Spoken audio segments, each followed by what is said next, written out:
Hello viewers, welcome to another video. In this tutorial, we will going to learn what is Megger, what are the internal components of Megger, and what is the working principle of Megger. A Megger is a portable electrical testing instrument used to measure the insulation resistance of cables, windings, transformers, motors, and other electrical equipment. The Megger is simply an ohm meter, but it can measure the insulation resistance in the range of mega ohms or the giga ohms. The Megger is a short form of mega ohm meter. So let's see the internal components of Megger. So the first and the exposed part of the Megger is the crank handle. By virtue of we move the rotor of this DC generator with the help of this clutch. This is the DC generator enclosed in a permanent magnet. This is the pointer that is attached with the moving coil placed in a permanent magnet. This is a scale which is from 0 to infinity. So this scale defines the insulation resistance of the equipment under test. The two very important components of the Megger, first is the coil A, which is called the controlling coil, and this coil is connected in parallel with DC generator.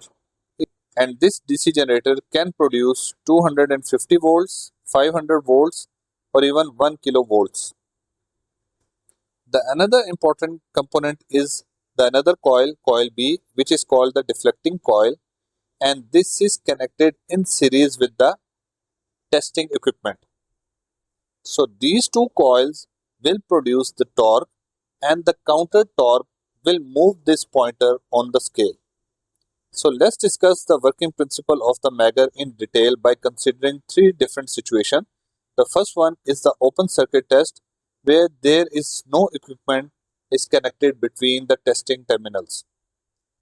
In order for the DC generator to produce the voltage, we need to rotate the rotor of this DC generator using this crankshaft. Once the DC generator starts to produce the voltage, the same voltage appears across this controlling coil, since this controlling coil is placed in parallel with this DC generator. So a current starts to flow in this coil, and since a conductor that carries a current placed under the magnetic field experiences the force, and that force produces a torque on this pointer, which keeps the pointer at infinity.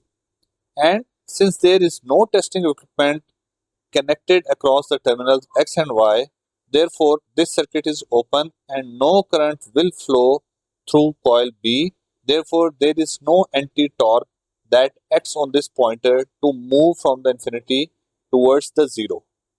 So this is the open circuit test, in which only the current in the controlling coil will flow and no current in the deflecting coil will flow, and the pointer will remain at infinity position.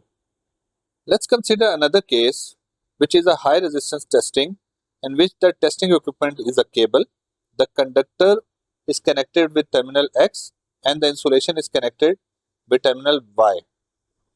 Let's suppose the insulation is healthy, therefore this is a high resistance case. So let's see how the Megger behaves in this case. In order for the DC generator to produce the voltage, we need to move this crank, and as the voltage produces, the current starts to flow through both the coils. More current will flow through coil A, which is the controlling coil, and the less current will flow in the coil B, which is the deflecting coil. Why less current? Because the insulation resistance is high and it allows very small amount of current to flow through the coil B. But in that case, you see here that both the coils are carrying current and both the coils are producing anti-torque on this pointer, and therefore the pointer will move from the infinity towards the zero. So the more the insulation resistance, the less this pointer moves towards the zero. Both the torque will counter each other and maintains the position of the pointer on this scale. So this is a high resistance test. Now let's consider another case, which is the short circuit test, in which we shorted both the terminals together. What happens in that case? Again, when the DC generator starts to produce the voltage, the current starts to flow through the coil B and there will be no current flow in the coil A because the coil A comes in parallel with this shorted terminal. So all the current will follow the low resistance path into the coil B. So what happens in that case? Since there is no current flow in the coil A, there will be no torque produced by the controlling coil and all the torque will be produced by the deflecting coil, which deflects the pointer from the infinity towards the zero and ideally at zero position.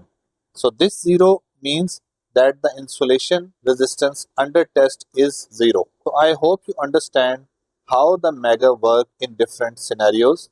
For more interesting videos, stay tuned and don't forget to subscribe our channel. Thank you for watching.